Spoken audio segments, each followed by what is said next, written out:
വിശദമായ വാർത്തകളിലേക്ക്. രാജ്യത്തെ ഏകതാ രൂപത്തിൽ കൊണ്ടുപോകാനാണ് സംഘപരിവാറും ബിജെപിയും ശ്രമിക്കുന്നതെന്ന് മുഖ്യമന്ത്രി പിണറായി വിജയൻ. ഇവർക്ക് കേരളത്തെ നോക്കുമ്പോൾ അസ്വസ്ഥതയുണ്ടാകും. ബെഫി അഖിലേന്ത്യാ സമ്മേളനത്തിൽ സംസാരിക്കുകയായിരുന്നു മുഖ്യമന്ത്രി. ലെസ്ലിയുടെ റിപ്പോർട്ട്. കേരളത്തെയും സംസ്ഥാന സർക്കാരിനെയും കടന്നാക്രമിച്ച് കഴിഞ്ഞ ദിവസം പ്രധാനമന്ത്രി നടത്തിയ പ്രസംഗത്തിന് അതേ നാണയത്തിൽ തിരിച്ചടിച്ചുകൊണ്ടായിരുന്നു ബെഫി സമ്മേളന വേദിയിൽ മുഖ്യമന്ത്രി പിണറായി വിജയൻ അതിനുള്ള മറുപടി നൽകിയത്. രാജ്യത്തിന്റെ ബഹുസ്വരത ഇല്ലാതാക്കി ഏകതാ രൂപത്തിലാക്കാൻ ശ്രമിക്കുന്ന സംഘപരിവാറിനും ബിജെപിക്കും കേരളത്തെ കാണുമ്പോൾ അസ്വസ്ഥതയുണ്ടാകുന്നത് സ്വാഭാവികമാണെന്ന് പറഞ്ഞായിരുന്നു മുഖ്യമന്ത്രി പ്രധാനമന്ത്രിക്കെതിരെയുള്ള തന്റെ കടന്നാക്രമണം ആരംഭിച്ചത്. ഈ രാജ്യത്തെ ഈ ബഹുസ്വരത ഇല്ലാതാക്കി ഒരു ഏകതാ രൂപത്തിലേക്ക് കൊണ്ടുപോകാൻ ശ്രമിക്കുന്ന സംഘപരിവാർ ശക്തികൾ, അവർക്ക് ചില്ലറ അസ്വാരസ്യം കേരളത്തെ നോക്കുമ്പോൾ സ്വാഭാവികമായി ഉണ്ടായേക്കാം. രാജ്യത്തെ ഉത്തരവാദിത്തപ്പെട്ട ഭരണാധികാരി തന്നെയാണ് മതനിരപേക്ഷതയ്ക്കെതിരെ സംസാരിക്കുന്നത്. കേരളത്തിന്റെ മതനിരപേക്ഷത തകർക്കാനാവാത്തതിന്റെ നിരാശയിൽ നിന്നാണ് പ്രധാനമന്ത്രിയുടെ ഈ വാക്കുകൾ ഉണ്ടാകുന്നതെന്നും മുഖ്യമന്ത്രി പിണറായി വിജയൻ പുച്ഛിച്ചു. ഇടതുപക്ഷ മനസ്സ്, കേരളത്തിൽ ദൃഢമായി വളർന്നു വന്ന ഇടതുപക്ഷ മനസ്സ്, അതിനെ തകർക്കാൻ സംഘപരിവാർ ശ്രമിക്കുന്നുണ്ട് എന്നുള്ളത് വേറെ കാര്യം.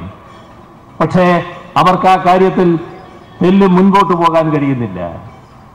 ആ നിരാശയിൽ നിന്നാണ് രാജ്യത്തിൻ്റെ പ്രധാനമന്ത്രി തന്നെ ഇവിടെ വന്നുകൊണ്ട് ഇത്തരത്തിലുള്ള ഒരു പ്രസ്താവന നടത്തുന്നത്. സ്വാഭാവികമാണ്, വിഷമം മനസ്സിലാക്കാൻ കഴിയും.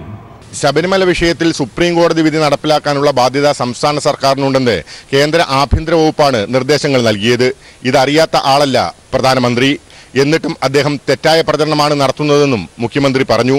പ്രധാനമന്ത്രിയുടെ പദവിക്ക് മാന്യത കൽപ്പിക്കുന്നുണ്ടെങ്കിൽ സ്വന്തം അനുയായികൾ കാട്ടുന്ന കോപ്രായങ്ങൾ തെറ്റാണെന്ന് പറയാനുള്ള ആർജവം പ്രധാനമന്ത്രി കാണിക്കണമെന്നും പിണറായി പറഞ്ഞു. കേരള സംസ്കാരം തകർന്നു എന്നാണ് പ്രധാനമന്ത്രിയുടെ അഭിപ്രായം. ഇതേ അഭിപ്രായം തന്നെയാണ് തനിക്കുമുള്ളത്. ആരാണ് തകർത്തതെന്നും പിണറായി ചോദിച്ചു. സംഘപരിവാറും ബിജെപി പ്രവർത്തകരുമാണ് സന്നിധാനത്ത് അക്രമങ്ങൾ കാണിച്ചതെന്നും ആചാരങ്ങൾ ലംഘിച്ചതെന്നും മുഖ്യമന്ത്രി എടുത്തുകാട്ടി. കേരള സംസ്കാരം എല്ലാ രീതിയിലും തകർക്കപ്പെടുന്ന അവസ്ഥയാണ് ശബരിമലയിൽ ഉണ്ടായത് എന്ന് പറയുകയാണ്. കേരളീയ സംസ്കാരം തകർക്കപ്പെടുന്ന അവസ്ഥ തന്നെയാണ് ഉണ്ടായത് എന്ന് ഞാനും അങ്ങോട്ട് പറയുകയാണ്. അതാര് നടത്തി? ആരാണ് അതിന് മേൽനോട്ടം വഹിച്ചത്? ആരാണ് നേതൃത്വം കൊടുത്തത്? അവിടെ ഭക്തകളായി ചെന്നവർക്ക് നേരെ ആക്രമണം അഴിച്ചുവിട്ടു. ഇവിടുത്തെ എല്ലാ ദൃശ്യമാധ്യമങ്ങളും പ്രചരിപ്പിച്ചു. 4-5 സ്ത്രീകളുടെ പിന്നാലെ ഓടുന്ന ഒരു കൂട്ടം കശ്മലന്മാർ, അക്രമികൾ നിരവധി ഭക്തരെ ആക്രമിക്കുന്ന നിലയുണ്ടായി. ആ ശബരിമലയുടെ സന്നിധാനത്തിൽ RSS നേതാക്കൾ ആക്രമണം അഴിച്ചുവിട്ടു. അവിടുത്തെ ആചാരങ്ങൾ RSSകാർ ലംഘിക്കുന്നത് കണ്ടു. ഇതെല്ലാം അറിയാത്തയാളല്ല രാജ്യത്തിന്റെ പ്രധാനമന്ത്രി. ആ കാര്യങ്ങളാണ് കേരളീയ സംസ്കാരത്തെ തകർക്കുന്ന നിലയുണ്ടാക്കിയത്. നവോത്ഥാന സമരങ്ങളിൽ പങ്കെടുക്കാതെ മാറി നിന്നവരുടെ വക്താക്കളാവുകയാണ് RSS ഇപ്പോൾ ചെയ്യുന്നത്. കേരളത്തെ ഇരുണ്ട കാലത്തേക്ക് തിരിച്ചു കൊണ്ടുപോകാനാണ് ഇവർ ശ്രമിക്കുന്നതെന്നും മുഖ്യമന്ത്രി പറഞ്ഞു. പ്രധാനമന്ത്രി നരേന്ദ്രമോദിക്ക് മറുപടിയുമായി CPM സംസ്ഥാന സെക്രട്ടറി കോടിയേരി ബാലകൃഷ്ണൻ. ഇടയ്ക്കിടെ പ്രധാനമന്ത്രി കേരളത്തിൽ വരുന്നത് ഗൂഢലക്ഷ്യവുമായാണ്. മോദി RSS പ്രചാരകരെ പോലെ സംസാരിക്കുന്നുവെന്നും കേരളത്തിന്റെ ചരിത്രവും നവോത്ഥാന പാരമ്പര്യവും അദ്ദേഹം തിരിച്ചറിയണമെന്നും കോടിയേരി പറഞ്ഞു. റീനു ശ്രീധർ നൽകുന്ന വിവരങ്ങൾ. പ്രധാനമന്ത്രി നരേന്ദ്രമോദി ഇടയ്ക്കിടയ്ക്ക് കേരളത്തിലേക്ക് എത്തുന്നത് നിഗൂഢ ലക്ഷ്യങ്ങളുമായിട്ടാണ്. ഒരു RSS പ്രചാരകനെ പോലെയാണ് അദ്ദേഹം സംസാരിക്കുന്നത്. കഴിഞ്ഞ ദിവസം കേരളത്തിലെത്തിയപ്പോഴും ഇത്തരം സംസാരമായിരുന്നു അദ്ദേഹത്തിന്റെ ഭാഗത്തു നിന്നുണ്ടായതെന്നും CPMന്റെ സംസ്ഥാന സെക്രട്ടറി കോടിയേരി ബാലകൃഷ്ണൻ പറഞ്ഞു. ഇത് കേരളത്തിന്റെ സാംസ്കാരിക സമ്പന്നതയെ തന്നെ തകർക്കുന്നതൊന്നാണെന്നും അദ്ദേഹം കൂട്ടിച്ചേർത്തു. കേരളത്തിന്റെ ചരിത്രത്തിന്റെ നിഷേധാത്മകമായ ഒരു സമീപനമാണ് ഇന്നലെ പ്രധാനമന്ത്രി തൃശ്ശൂരിൽ വെച്ച് നടത്തിയ പ്രസംഗത്തിൽ അദ്ദേഹം മുന്നോട്ട് വെച്ചിട്ടുള്ള ഓരോ കാര്യങ്ങളും കേരളത്തെക്കുറിച്ച് പ്രധാനമന്ത്രിക്കുള്ള അജ്ഞതയാണ്. അതിലെല്ലാം തന്നെ പ്രകടമായി പുറത്തു വന്നിരിക്കുന്നത്. കേരളത്തിന്റെ സംസ്കാരത്തിൽ ഒരു പങ്കും വഹിക്കാത്തവരാണ് സംഘപരിവാർ, RSSകാർ. എന്നാൽ കേരള സംസ്കാരം രൂപപ്പെടുത്തിയെടുത്തതിൽ പങ്കുവഹിച്ച കമ്മ്യൂണിസ്റ്റുകാർ ഇവിടുത്തെ സംസ്കാരം നശിപ്പിക്കുന്നു എന്നുള്ള വിധത്തിൽ പ്രചാരബല ചെയ്ത മോദി അതിന് ഉപോത്ബലകമായി എന്ത് കാര്യങ്ങളാണ് അദ്ദേഹത്തിന് അവതരിപ്പിക്കാറുള്ളത്? കമ്മ്യൂണിസ്റ്റുകാർ വിശ്വാസങ്ങൾക്കും ആചാരങ്ങൾക്കും എതിരാണെന്ന് നരേന്ദ്രമോദിയും RSSും പ്രചരിപ്പിക്കുന്നു. എന്നാൽ കേരളത്തിന്റെ നവോത്ഥാന പാരമ്പര്യത്തെക്കുറിച്ച് നരേന്ദ്രമോദി പഠിക്കണമെന്നും അദ്ദേഹം കൂട്ടിച്ചേർത്തു. ഇത്തരത്തിലുള്ള ദുഷ്പ്രചരണത്തിനുള്ള ശക്തമായ മറുപടിയായിരിക്കും വരുന്ന ലോക്സഭാ തെരഞ്ഞെടുപ്പിൽ LDF സ്ഥാനാർത്ഥികൾ നൽകുക. വൻ ഭൂരിപക്ഷത്തോടെയായിരിക്കും ഇവർ വിജയിക്കുകയെന്നും അദ്ദേഹം കൂട്ടിച്ചേർത്തു. രാഷ്ട്രീയ പ്രവർത്തനം നടത്തുന്നവരെ ഇകഴ്ത്തി കാണിക്കാനുള്ള പ്രവണതയുടെ ഭാഗമായിരുന്നു CPM തിരുവനന്തപുരം ജില്ലാ കമ്മിറ്റി ഓഫീസിൽ DCP നടത്തിയ പരിശോധനയെന്ന് മുഖ്യമന്ത്രി പിണറായി വിജയൻ. സ്വതന്ത്രമായി പ്രവർത്തിക്കുന്നതിനുള്ള സാഹചര്യം എല്ലാ രാഷ്ട്രീയ പാർട്ടികൾക്കും ഉറപ്പുവരുത്തുക എന്നതാണ് സർക്കാരിന്റെ നയം. അതിൽ നിന്ന് വ്യത്യസ്തമായ സമീപനം ആരുടെ ഭാഗത്തു നിന്നുണ്ടായാലും യുക്തമായ നടപടി സർക്കാർ സ്വീകരിക്കുമെന്ന് മുഖ്യമന്ത്രി പറഞ്ഞു. ദിനകർ ചേരുന്ന വിവരങ്ങളുമായി. CPM തിരുവനന്തപുരം ജില്ലാ കമ്മിറ്റി ഓഫീസിൽ പരിശോധന നടത്തിയ DCP ചൈത്ര ജോൺ തെരേസയ്ക്കെതിരായ നടപടികൾ ഒഴിവാക്കണം എന്നാവശ്യപ്പെട്ടുകൊണ്ട് പ്രതിപക്ഷ നേതാവ് രമേശ് ചെന്നിത്തല കൊണ്ടുവന്ന ശ്രദ്ധ ക്ഷണിക്കലിന് മറുപടി നൽകുകയായിരുന്നു മുഖ്യമന്ത്രി ഇക്കാര്യങ്ങൾ വിശദമാക്കിയത്. പൊതുപ്രവർത്തനത്തെ അംഗീകരിക്കാനും ബഹുമാനിക്കുവാനും കഴിയുക എന്നത് ജനാധിപത്യ സമൂഹത്തിന്റെ ആധാരശിലകളിൽ ഒന്നാണ്. അതിന് ഭംഗം വരുത്തുന്ന ഒരു പ്രവർത്തനവും ആരിൽ നിന്നും ഉണ്ടാകാൻ പാടില്ല എന്ന് മുഖ്യമന്ത്രി നിയമസഭയിൽ ചൂണ്ടിക്കാട്ടി. ഈ പൊതു സമീപനമാണ് കേരളം പോലുള്ള ജനാധിപത്യ സമൂഹങ്ങളിൽ പുലർന്നു പോന്നിട്ടുള്ളത്. ആ സമീപനമാണ് സർക്കാർ പൊതുവിൽ സ്വീകരിച്ചിട്ടുള്ളതും. രാഷ്ട്രീയ പ്രവർത്തനം നടത്തുന്നവരെ ഇകഴ്ത്തി കാണിക്കാനുള്ള പ്രവണത ചില സ്ഥാപിത താൽപ്പര്യക്കാരുടെ ഭാഗത്തു നിന്നും ഉണ്ടാകാറുണ്ട്. അത്തരം പ്രവണതകളിൽ അപൂർവം ചിലർ പെട്ടുപോകുന്നുവെന്ന സാഹചര്യവും ഉയർന്നു വരാറുണ്ട് എന്ന് മുഖ്യമന്ത്രി ചൂണ്ടിക്കാട്ടി. ഇത്തരം കാഴ്ചപ്പാടുകളെ തിരുത്തിക്കൊണ്ട് മാത്രമേ ജനാധിപത്യ സമൂഹത്തിന് മുന്നോട്ട് പോകാൻ കഴിയൂ എന്നും മുഖ്യമന്ത്രി പറഞ്ഞു. CPMന്റെ ജില്ലാ കമ്മിറ്റി ഓഫീസിൽ നടത്തിയ പരിശോധനയെ ഇത്തരം ഒരു സമീപനത്തോടെയാണ് സർക്കാർ കാണുന്നത് എന്നും മുഖ്യമന്ത്രി നിയമസഭയിൽ പറഞ്ഞു. രാഷ്ട്രീയ പ്രവർത്തനം നടത്തുന്നവരെ ഇകഴ്ത്തി കാണിക്കാനുള്ള പ്രവണത ചില സ്ഥാപിത താൽപ്പര്യക്കാരുടെ ഭാഗത്തു നിന്നും ഉണ്ടാകാറുണ്ട്. അത്തരം പ്രവണതകളിൽ അപൂർവം ചിലർ പെട്ടുപോകുന്നു എന്ന സാഹചര്യവും ഉയർന്നു വരാറുണ്ട്. ഇത്തരം കാഴ്ചപ്പാടുകളെ തിരുത്തിക്കൊണ്ട് മാത്രമേ ജനാധിപത്യ സമൂഹത്തിന് മുന്നോട്ട് പോകാനാവൂ.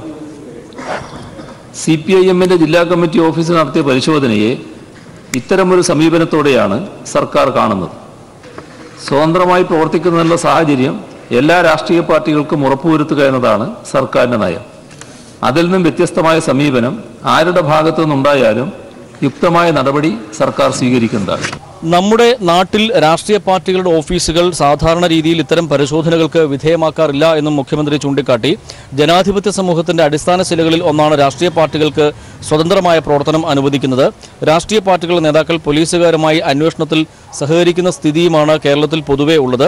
പാർട്ടി ഓഫീസുകളുടെ പ്രവർത്തനം സുഗമമായി മുന്നോട്ട് കൊണ്ടുപോകുന്നതിന് സഹായകരമായ സാഹചര്യം സൃഷ്ടിക്കുക എന്നത് ജനാധിപത്യ സമൂഹത്തിന്റെ മുന്നോട്ടു പോക്കിന് അനിവാര്യവുമാണ്. അതുകൊണ്ട് അത്തരം സ്ഥാപനങ്ങളെ സംരക്ഷിച്ചുകൊണ്ട് പോവുക എന്നത് പോലീസിന്റെ പൊതുവായ ചുമതല എന്ന നിലയിലാണ് ജനാധിപത്യ സമൂഹം കണക്കാക്കാറുള്ളത് എന്നും മുഖ്യമന്ത്രി ചൂണ്ടിക്കാട്ടുകയുണ്ടായി. തിരുവനന്തപുരം മെഡിക്കൽ കോളേജ് പോലീസ് സ്റ്റേഷനിൽ ക്രൈം നമ്പർ 184/2019 കേസിൽ അറസ്റ്റ് ചെയ്ത് കസ്റ്റഡിയിൽ സൂക്ഷിച്ചിരുന്ന പ്രതികളെ കാണുന്നതിനായി സ്റ്റേഷനിലെത്തിയവരെ GD ചാർജിലുണ്ടായിരുന്ന ഉദ്യോഗസ്ഥ വിലക്കുകയുണ്ടായി. ഇതേ തുടർന്ന് ചില അനിഷ്ട സംഭവങ്ങൾ അവിടെ ഉണ്ടായിട്ടുണ്ട്. അതേസമയം ഇക്കാര്യത്തിൽ വിവിധ വകുപ്പുകൾ പ്രകാരം കേസ് രജിസ്റ്റർ ചെയ്തിട്ടുമുണ്ട്. ഇതിലെ പ്രതികളെ കണ്ടെത്തുക എന്ന ഉദ്ദേശത്തോടെയാണ് പോലീസ് CPMന്റെ ജില്ലാ കമ്മിറ്റി ഓഫീസിൽ അർദ്ധരാത്രിയോടെ പരിശോധന നടത്തിയത്. എന്നാൽ ഈ പരിശോധനയിൽ പ്രതികൾ ആരും തന്നെ ഓഫീസിൽ ഉണ്ടായിരുന്നില്ലെന്ന് വ്യക്തമാവുകയും ചെയ്തുവെന്നും മുഖ്യമന്ത്രി വ്യക്തമാക്കുകയുണ്ടായി. വാർത്തകൾ തുടരും. ഇടവേളയ്ക്ക് ശേഷം വാർത്തകൾ തുടരുന്നു. വിഴിഞ്ഞം പദ്ധതി സമയബന്ധിതമായി പൂർത്തിയാക്കുമെന്ന് മുഖ്യമന്ത്രി പിണറായി വിജയൻ. പദ്ധതി വൈകുമെന്ന ആശങ്ക വേണ്ടെന്നും കല്ലിന്റെ ലഭ്യത കുറവാണ് പദ്ധതി വൈകുന്നതിന് കാരണമെന്നും മുഖ്യമന്ത്രി പറഞ്ഞു. ഇത് പരിഹരിക്കാനുള്ള നടപടികൾ കൈക്കൊണ്ടിട്ടുണ്ടെന്നും മുഖ്യമന്ത്രി അറിയിച്ചു. ജീവൻകുമാർ നൽകുന്നു വിവരങ്ങൾ. തൊഴിൽ നിയമങ്ങൾ കാറ്റിൽ പറത്തി 3861 എംപാനൽ കണ്ടക്ടർമാരെ പിരിച്ചുവിട്ട സർക്കാരിന്റെ നടപടി സഭ നിർത്തിവെച്ചുകൊണ്ട് ചർച്ച ചെയ്യണമെന്നാവശ്യപ്പെട്ട് പ്രതിപക്ഷത്തു നിന്നും തിരുവഞ്ചൂർ രാധാകൃഷ്ണൻ MLA ആണ് അടിയന്തര പ്രമേയത്തിന് നോട്ടീസ് നൽകിയത്. എന്നാൽ സർക്കാർ തൊഴിലാളികളോടൊപ്പമാണെന്നും ഈ വിഷയം കോടതിയുടെ പരിഗണനയിലായിരിക്കുന്നതിനാൽ സഭ നിർത്തിവെച്ചുകൊണ്ട് ചർച്ച ചെയ്യേണ്ടതില്ലെന്നും മന്ത്രി AK ശശീന്ദ്രൻ മറുപടി നൽകി. എംപാനൽ ജീവനക്കാർ സുപ്രീം കോടതിയെ സമീപിച്ചല്ലോ. ആ സമീപിച്ചപ്പോൾ സുപ്രീം കോടതി എന്താണ് പറഞ്ഞത്?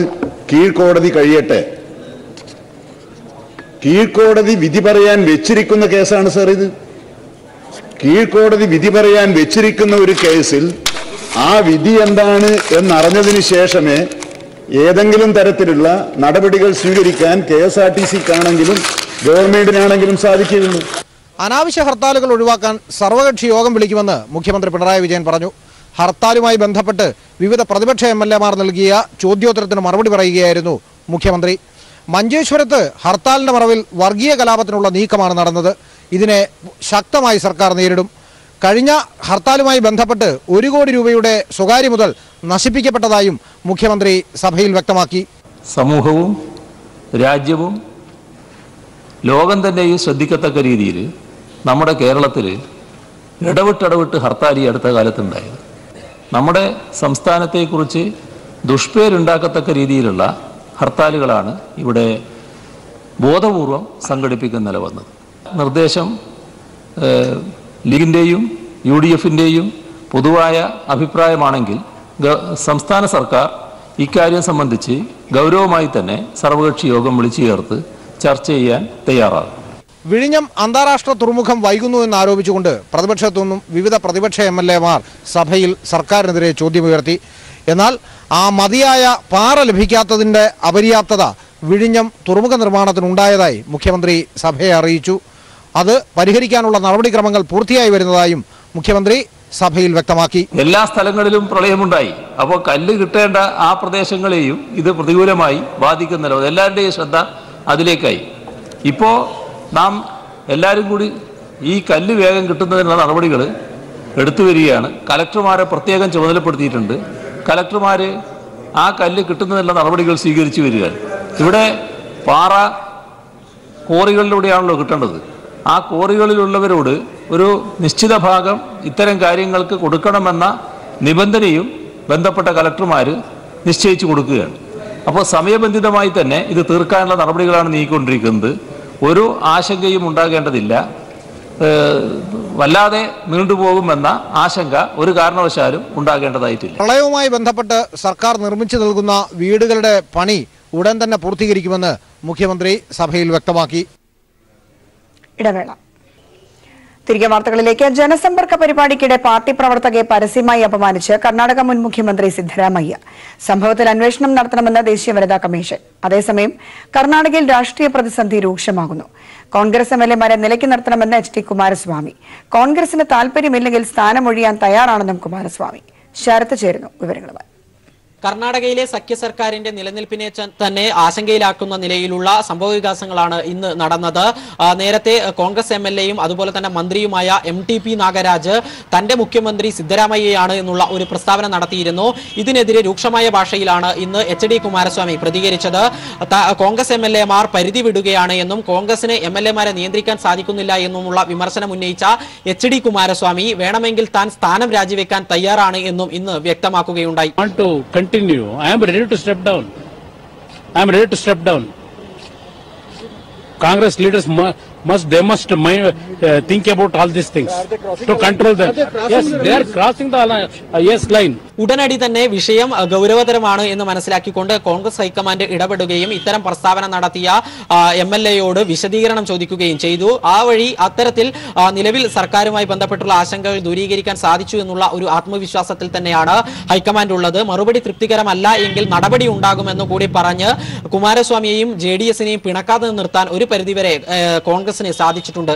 എന്നാൽ അതേസമയം തന്നെ ഇന്ന് വൈകുന്നേരം കോൺഗ്രസിന്റെ മുതിർന്ന നേതാവും മുൻ മുഖ്യമന്ത്രിയുമായ സിദ്ധരാമയ്യയുടെ ഭാഗത്തു നിന്നുമുണ്ടായ പ്രവർത്തനം വലിയ രീതിയിൽ കോൺഗ്രസിനെ സമ്മർദ്ദത്തിലാക്കിയിരിക്കുകയാണ്. മകൻ യതീന്ദ്രയുടെ മണ്ഡലമായ വരുണയിലെ ഒരു പൊതുപരിപാടിക്കിടെ, ഒരു ജനസമ്പർക്ക പരിപാടിക്കിടെ അതിരൂക്ഷമായ മോശം രീതിയിലുള്ള ഒരു പെരുമാറ്റമായിരുന്നു കോൺഗ്രസ് പ്രവർത്തകയോട് സിദ്ധരാമയ്യ നടത്തിയത്. മകനെ കുറിച്ച് MLA-യെ കുറിച്ച് പരാതി പറയാനെത്തിയ ഈ പ്രവർത്തകയോട് മോശം ഭാഷയിൽ പെരുമാറിയ സിദ്ധരാമയ്യ അവരുടെ കയ്യിൽ നിന്നും മൈക്ക് തട്ടിപ്പറിക്കാൻ ശ്രമിക്കുകയും അവരുടെ ശരീരത്തിൽ സ്പർശിക്കുകയും ചെയ്തിരുന്നു. അതുകൂടാതെ 2 കോൺഗ്രസ് പ്രവർത്തകരെ ഇവരെ ബലം പ്രയോഗിച്ചുകൊണ്ട് പിടിച്ചിരുത്തുവാനും ശ്രമിച്ചു. ഇതും വലിയ ഒരു വിവാദത്തിനാണ് വഴിവെച്ചിരിക്കുന്നത്. കർണാടകയിലെ കോൺഗ്രസ് നേതാക്കന്മാരെ ആകെ തന്നെ സമ്മർദ്ദത്തിലാക്കുന്ന ഒരു പ്രവൃത്തിയായിരുന്നു. ദേശീയ തലത്തിൽ തന്നെ ആകെ പ്രതിസന്ധി സൃഷ്ടിക്കുന്ന ഒരു പ്രവൃത്തിയായിരുന്നു ഇന്ന് സിദ്ധരാമയ്യയുടെ ഭാഗത്തു നിന്നും ഉണ്ടായത്. സിദ്ധരാമയ്യയുടെ പ്രവൃത്തിക്കെതിരെ ഉടനടി തന്നെ BJP രംഗത്തെത്തി. തന്തൂരി കേസിന് ശേഷവും കോൺഗ്രസ് ഒട്ടും പുരോഗമിച്ചിട്ടില്ല എന്നുള്ള ഒരു പ്രതികരണമായിരുന്നു BJP-യുടെ ഭാഗത്തു നിന്നും ഉണ്ടായത്. कांग्रेस तंदूर कांड से आज तक बदली नहीं है और इसलिए केवल एक महिला की इज्जत होगी, एक घर की इज्जत होगी और बाकी किसी की इज्जत नहीं होगी, ये कांग्रेस का मंत्र है. സംഭവത്തിൽ അന്വേഷണം നടത്താൻ കർണാടക DGPക്ക് ദേശീയ വനിതാ കമ്മീഷനും നിർദ്ദേശം നൽകിയിട്ടുണ്ട്. ഏതായാലും ഇന്നത്തെ ദിവസം കോൺഗ്രസിനെ സംബന്ധിച്ചിടത്തോളവും കർണാടകയിലെ സഖ്യ സർക്കാരിനെ സംബന്ധിച്ചിടത്തോളവും വലിയ ഒരു തിരിച്ചടികളുടെ ദിവസം തന്നെയായിരുന്നു. ഒരിടവേള കൂടി. തിരികെ വാർത്തകളിലേക്ക്. മോദിക്കെതിരെ വിമർശനവുമായി കേന്ദ്രമന്ത്രി നിതിൻ ഗഡ്കരി വീണ്ടും രംഗത്ത്. നടപ്പാക്കാൻ സാധിക്കുന്ന വാഗ്ദാനങ്ങൾ മാത്രമേ ജനത്തിന് നൽകാവൂന്ന് ഗഡ്കരി. സ്വപ്നങ്ങൾ കെട്ടിച്ചമയ്ക്കേണ്ടതല്ല. വാഗ്ദാനം നടപ്പിലാക്കിയില്ലെങ്കിൽ ജനം പുറത്താക്കുമെന്നും മുംബൈയിൽ മാധ്യമങ്ങളോട് ഗഡ്കരി പറഞ്ഞു. സന്തോഷ് ചേരുന്നു വിവരങ്ങളുമായി. പ്രധാനമന്ത്രി നരേന്ദ്രമോദിയെ നേരിട്ട് ലക്ഷ്യം വെക്കുന്ന പ്രസ്താവനയുമായിട്ടാണ് കേന്ദ്ര ഗതാഗത മന്ത്രി നിതിൻ ഗഡ്കരി രംഗത്തെത്തിയിരിക്കുന്നത്. പാലിക്കുമെന്ന് ഉറപ്പുള്ള വാഗ്ദാനങ്ങൾ മാത്രമേ ജനങ്ങൾക്ക് നൽകാവൂ. 100% ഉറപ്പുള്ള വാഗ്ദാനം മാത്രമേ താൻ നൽകിയിട്ടുള്ളൂ. വാഗ്ദാനങ്ങൾ പാലിക്കാത്തവരെ ജനം തള്ളിക്കളയുമെന്നും ഗഡ്കരി ഇന്നലെ മുംബൈയിൽ നടന്ന ഒരു ചടങ്ങിൽ പറഞ്ഞു. വൻകയ്യടിയാണ് ചടങ്ങിനിടെ ഗഡ്കരിക്ക് ഈ പ്രസ്താവനയോടനുബന്ധിച്ച് ലഭിച്ചത്. രാഷ്ട്രീയക്കാർക്ക് മൊത്തം നൽകുന്ന ഉപദേശം എന്ന നിലയിലാണ് ഗഡ്കരി പറഞ്ഞതെങ്കിലും ലക്ഷ്യം വെക്കുന്നത് പ്രധാനമന്ത്രി നരേന്ദ്രമോദിയെ തന്നെയാണ് എന്ന് വ്യക്തം. 2014 നടപ്പിലാക്കാത്ത വ്യാജ വാഗ്ദാനങ്ങൾ നൽകിയാണ് നരേന്ദ്രമോദി അധികാരത്തിലെത്തിയെന്ന് നേരത്തെ ഒരു ചാനൽ ചർച്ചയ്ക്കിടെ ഗഡ്കരി പറഞ്ഞിരുന്നു. RSSുമായി അടുത്ത ബന്ധം പുലർത്തുന്ന നിതിൻ ഗഡ്കരി ആയിരിക്കും BJPയുടെ പുതിയ പ്രധാനമന്ത്രി എന്ന അഭ്യൂഹങ്ങളും ശക്തമാണ്. അതിനിടയിലാണ് ഇത്ര ഒരു വലിയ വിമർശനം നിതിൻ ഗഡ്കരിയിൽ നിന്ന് ഉണ്ടായിരിക്കുന്നത്. കോൺഗ്രസ് ആകട്ടെ പ്രതികരിച്ചിരിക്കുന്നത് BJP നിതിൻ ഗഡ്കരി നരേന്ദ്രമോദിക്കെതിരെ വീണ്ടും രംഗത്തെത്തി എന്നതാണ്. അസുദ്ദീൻ ട്വീറ്റ് ചെയ്തത് നരേന്ദ്രമോദിക്കെതിരെ ഒരു കണ്ണാടി വെച്ചിരിക്കുകയാണ് നിതിൻ ഗഡ്കരി എന്നാണ്. എന്തായാലും ഗഡ്കരി പുതിയ വിവാദങ്ങളോട് പ്രതികരിക്കാൻ തയ്യാറായിട്ടില്ല. നേരത്തെയും ഇത്തരത്തിൽ അമിത്ഷയെയും നരേന്ദ്രമോദിയും ലക്ഷ്യം വെക്കുന്ന വിവാദ പ്രസ്താവനകൾ ഗഡ്കരിയിൽ നിന്നുണ്ടായിട്ടുണ്ട്. കഴിഞ്ഞ 5 നിയമസഭാ തെരഞ്ഞെടുപ്പുകളിൽ BJP തോറ്റപ്പോൾ അതിന്റെ ഉത്തരവാദിത്വം ദേശീയ അധ്യക്ഷൻ താനായിരുന്നെങ്കിൽ ഏറ്റെടുക്കുമായിരുന്നു എന്ന് ഗഡ്കരി പറഞ്ഞതും അമിത്ഷയെ ലക്ഷ്യം വെച്ചായിരുന്നു. ഹിന്ദു പെൺകുട്ടികളെ തൊടുന്നവരുടെ കൈവെട്ടണമെന്ന ആഹ്വാനവുമായി കേന്ദ്രമന്ത്രി അനന്ത്കുമാർ ഹെഗ്ഡെ. വിശ്വ ഹിന്ദു പരിഷത്തിന്റെ യുവജന സംഘടനയുടെ വേദിയിലായിരുന്നു സദാചാര പോലീസിംഗിനും ആൾക്കൂട്ടാക്രമണങ്ങൾക്കും ആഹ്വാനം ചെയ്യുന്ന പ്രസ്താവന അദ്ദേഹം നടത്തിയത്. താജ്മഹൽ, കുത്തബ് മിനാർ തുടങ്ങിയവ മുഗൾ നിർമ്മിതികളല്ലെന്ന ചരിത്രവിരുദ്ധ പരാമർശവും മന്ത്രി നടത്തി. ശരത്ത് നൽകുന്ന വിവരം. ഹിന്ദു ജാഗരൺ വേദിക എന്ന വിശ്വ ഹിന്ദു പരിഷത്തിന്റെ യുവജന സംഘടനയുടെ സമ്മേളന വേദിയിൽ വെച്ചാണ് ഹിന്ദു പെൺകുട്ടികളുടെ ശരീരത്തിൽ സ്പർശിച്ചാൽ ആ തൊടുന്നയാളുകളുടെ ശരീരത്തിൽ പിന്നെ കൈയുണ്ടാകരുത് എന്നുള്ള ഒരു പ്രസ്താവന കേന്ദ്രമന്ത്രിയായ അനന്ത്കുമാർ ഹെഗ്ഡെ നടത്തിയത്. കുടകിൽ വെച്ച് നടന്ന ഈ സമ്മേളനത്തിലായിരുന്നു ആൾക്കൂട്ട ആക്രമണത്തിനും സദാചാര പോലീസിംഗിനും പരസ്യമായി ആഹ്വാനം ചെയ്തുകൊണ്ടുള്ള പ്രസ്താവന അനന്ത്കുമാർ നടത്തിയത്. മുൻപ് ഭരണഘടനയിൽ നിന്ന് മതേതരത്വം എന്ന വാക്ക് എടുത്തു കളയുമെന്ന് പരസ്യമായി പ്രഖ്യാപിച്ച ആൾ കൂടിയാണ് കേന്ദ്രമന്ത്രിയായ അനന്ത്കുമാർ. ഉത്തര കന്നഡ ജില്ലയിലെ MP-യായ ഇദ്ദേഹത്തിന്റെ പ്രസ്താവനയ്ക്കെതിരെ രൂക്ഷമായ വിമർശനമാണ് വിവിധ ഭാഗങ്ങളിൽ നിന്നും ഉയരുന്നത്. ഇതോടൊപ്പം തന്നെ ചരിത്രവിരുദ്ധമായ ചില പരാമർശങ്ങളും ഇതേ പ്രസംഗത്തിൽ തന്നെ അദ്ദേഹം നടത്തിയിട്ടുണ്ട്. താജ്മഹൽ എന്നത് തേജോമഹൽ എന്ന ക്ഷേത്രമാണ് എന്നും അതുപോലെ തന്നെ കുത്തബ് മിനാർ ഒരു ക്ഷേത്രമാണ് എന്നുള്ള ചരിത്രവിരുദ്ധമായ പരാമർശങ്ങളും ഇതേ സമ്മേളന വേദിയിൽ വെച്ച് അനന്ത്കുമാർ നടത്തിയിട്ടുണ്ട്. അനന്ത്കുമാറിന്റെ ഈ പ്രസ്താവനകൾക്കെതിരെ പ്രതിഷേധവുമായി രംഗത്തെത്തിയ കർണാടക കോൺഗ്രസ് അധ്യക്ഷൻ ദിനേശ് ഗുണ്ടുറാവുവിനെതിരെ വ്യക്തിപരമായ അധിക്ഷേപം ഉന്നയിക്കാനും അനന്ത്കുമാർ തയ്യാറായി എന്നുള്ളത് കൂടി ശ്രദ്ധേയമാണ്. എങ്ങനെ ഇത്തരത്തിലുള്ള MP-മാരും മന്ത്രിമാരെയും ജയിപ്പിച്ചു വിടുന്നു എന്നുള്ള ഒരു ചോദ്യമായിരുന്നു ദിനേശ് ഗുണ്ടുറാവു ചോദിച്ചത്. ആ ചോദ്യത്തിന് മറുപടിയായി അനന്ത്കുമാർ നൽകിയ മറുപടി എന്ന് പറയുന്നത് ഒരു മുസ്ലിം സ്ത്രീയുടെ പുറകെ പോയ ആളാണ് ദിനേശ് ഗുണ്ടുറാവു എന്നുള്ളതാണ്. ഈ രീതിയിൽ വ്യക്തിപരമായ ആക്ഷേപം കൂടി അനന്ത്കുമാർ ഇന്ന് ഒരു കോൺഗ്രസ് നേതാവിനെതിരെ ഉന്നയിച്ചിട്ടുണ്ട്. ഈ ഒരു നിലപാടിനെതിരെ പരസ്യമായി രംഗത്ത് വരാൻ ഒരു BJP നേതാവും തയ്യാറായിട്ടില്ല എന്നുള്ളത് കൂടിയാണ് ശ്രദ്ധേയം. അനന്ത്കുമാറിനെ തിരുത്താൻ BJPയുടെ കേന്ദ്ര നേതൃത്വവും തയ്യാറായിട്ടില്ല. ഏതായാലും സമൂഹത്തിന്റെ വിവിധ ഭാഗങ്ങളിൽ നിന്നായി കേന്ദ്രമന്ത്രിയുടെ പ്രസ്താവനയ്ക്കെതിരെ വലിയ ഒരു വിമർശനങ്ങൾ തന്നെയാണ് ഉയർന്നുകൊണ്ടിരിക്കുന്നത്.